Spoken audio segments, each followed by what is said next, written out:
Waarom noemen ze IJserdijken Klein Parijs?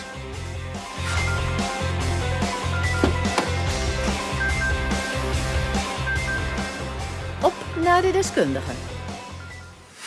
Ik ben bestuurslid van het Bolwerk.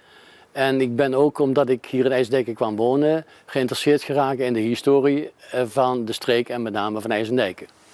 Dus u weet hoe het zit? Nou, ik weet wel een antwoord op de vraag, alleen het antwoord is niet heel eenduidig. Er zijn verschillende verklaringen van.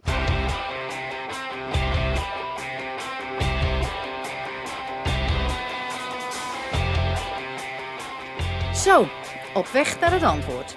De constructie van de markt, maar ook van heel IJserdijken, is volgens het concept van Simons de Vin.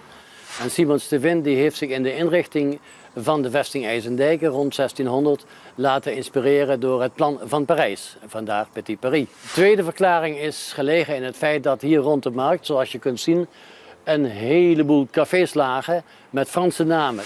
Een derde verklaring is gelegen in het feit dat rond 1900 de dames van de rijkere boeren nogal graag hier kwamen paraderen met chique kleding aan, zware stoffen. En die riepen vanwege de uitstraling het sfeertje op van dat zijn de dames vanuit Parijs. Dat is duidelijk. Maar waarom hoort het bij het Zeeuws DNA? Omdat je in IJserdijken met name een aantal elementen kunt zien die bepalend zijn geweest voor de hele historie van Zeeland. Dat is mooi. Toevoegen aan de database.